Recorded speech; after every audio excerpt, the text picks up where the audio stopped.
Merci de votre fidélité à Télé Sud et bienvenue dans cette édition de l'entretien du jour. Je reçois aujourd'hui comme invité M. Vincent Lebondo Le Mali, qui est président de la CNLCEI au Gabon. C'est la Commission nationale de lutte contre l'enrichissement illicite. Bonjour M. Lebondo. Bonjour monsieur. Vous avez probablement suivi les développements de l'affaire sur les biens mal acquis qui concernent 3 chefs d'État africains, Guinée équatoriale, Congo et Gabon. On a l'impression que votre commission n'existe pas en la matière. On n'a pas entendu son point de vue jusque-là. Merci de nous interroger pour la première fois sur ce dossier. Et merci également de s'intéresser aux biens mal acquis dans nos pays. Mais tout ce que je peux vous dire, c'est qu'au Gabon, je ne sais pas ce qui se passe en Guinée équatoriale ou au Congo, mais au Gabon, il y a une commission nationale de lutte contre l'enrichissement illicite qui a été mise en place depuis le 7 mai 2003 et qui a, entre autres, pour mission l'enregistrement des déclarations de biens des autorités de la République et des agents publics. Et nous entendons souvent parler de cette affaire de biens mal acquis. Dans les médias, personne, que ce soit au Gabon ou ici, ne s'est jamais approché de nous pour nous parler de ces biens mal acquis. C'est le cas aujourd'hui. Vous avez probablement entendu parler du patrimoine du président Bongo, des achats de son épouse, des Bentley qu'il aurait achetés. Qu'en est-il concrètement? Merci de nous informer, comme d'autres médias l'ont déjà fait. Nous avons un seul souci à ce niveau, c'est que nous ne savons pas exactement à quel moment ces biens ont été considérés comme mal acquis. Est-ce qu'ils ont été considérés comme mal acquis au moment où on les achetait ou longtemps après?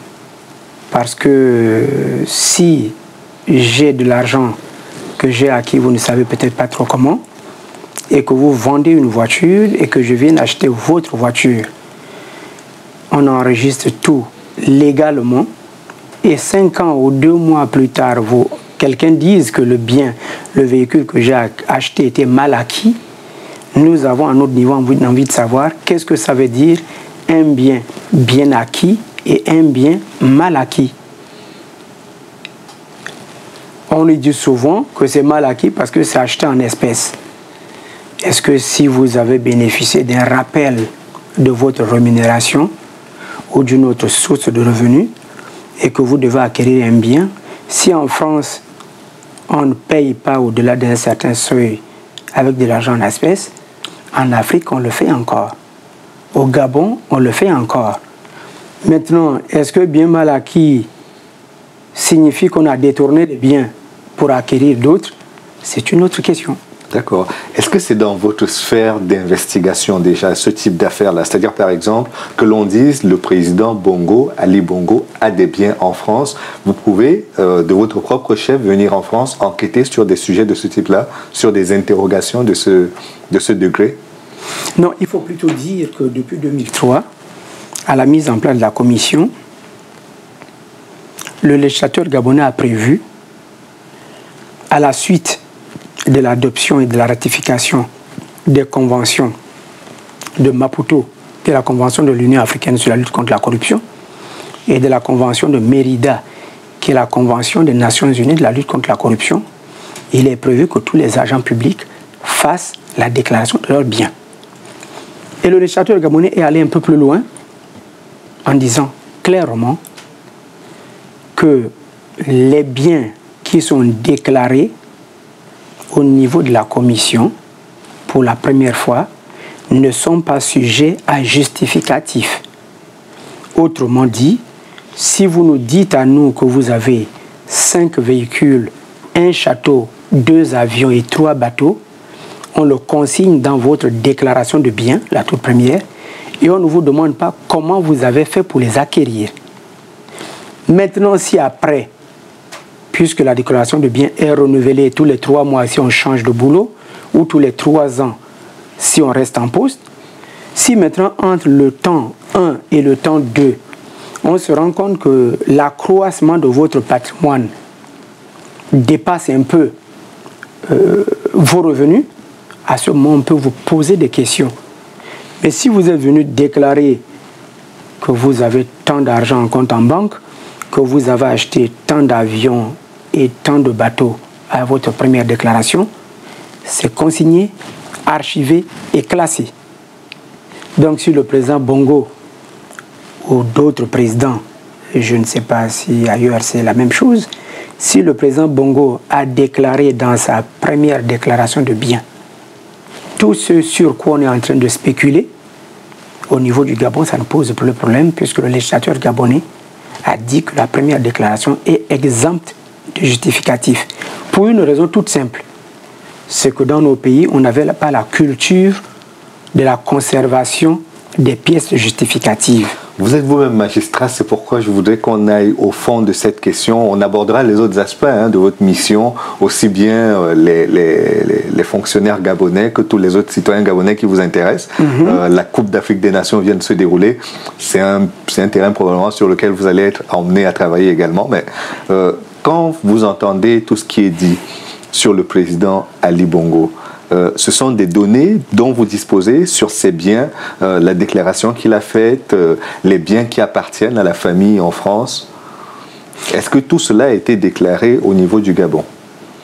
Alors, une première précision, c'est que la commission a plusieurs missions. Il y en a essentiellement 3. Une mission préventive, celle qui consiste à éduquer, sensibiliser, organiser des séminaires pour prévenir les cas d'enrichissement illicite et les pratiques de corruption. Et c'est dans le cadre de cette mission de prévention que se situe la déclaration de biens. La deuxième mission, c'est la mission d'investigation, c'est-à-dire une mission qui est confiée à la commission qui va dans le sens de la constatation des faits d'enrichissement illicite. On les constate, on établit des procès-verbaux et on transmet le dossier à la Cour criminelle spéciale pour répression. Et une dernière mission qui est une mission consultative où quand on prend des projets de textes qui vont dans le sens des marchés publics, de la rémunération des fonctionnaires, on devrait les déférer à la commission pour donner son avis si le texte ne présente pas des éléments de conflit d'intérêts, de présomption d'innocence ou de conflit entre ceux qui peuvent gérer les affaires publiques et leurs propres affaires.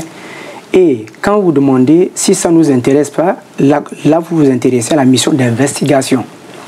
Et dans le cadre de la mission d'investigation, il y a 4 possibilités qui sont ouvertes pour que la mission se mette en branle. La mission d'investigation où la commission peut être saisie de sa propre initiative, c'est-à-dire une information, un journal ou quoi, annonce des effets. Ça peut être le commissaire de gouvernement, qui est une personnalité qui est placée auprès de la commission, qui ayant appris ces informations, ouvre ou demande au président de la commission que je suis d'ouvrir la procédure. Ça peut être toute administration intéressée, on va dire les biens mal acquis sont dans le domaine de l'immobilier et le ministre chargé du patrimoine, de l'immobilier ou de la conservation foncière saisit la commission. Ou alors ça peut être toute personne intéressée, c'est-à-dire qu'on devait même un citoyen gabonais vivant. C'est cela. C'est cela, toute personne intéressée, c'est que nous savons que les deniers publics sont les deniers qui appartiennent à tous les citoyens.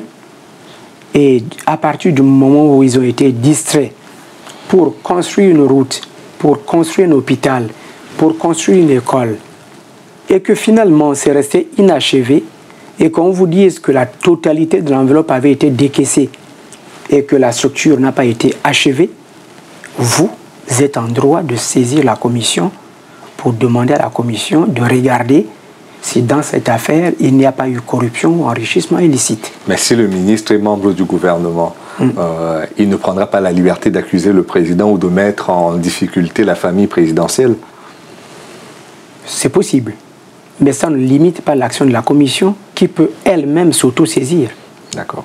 Et dans le cas de cette affaire des biens mal acquis qui date de 2007, quelle a été votre attitude vis-à-vis à la fois des juges français et des médias qui ont relevé et qui continuent de s'intéresser à cette affaire?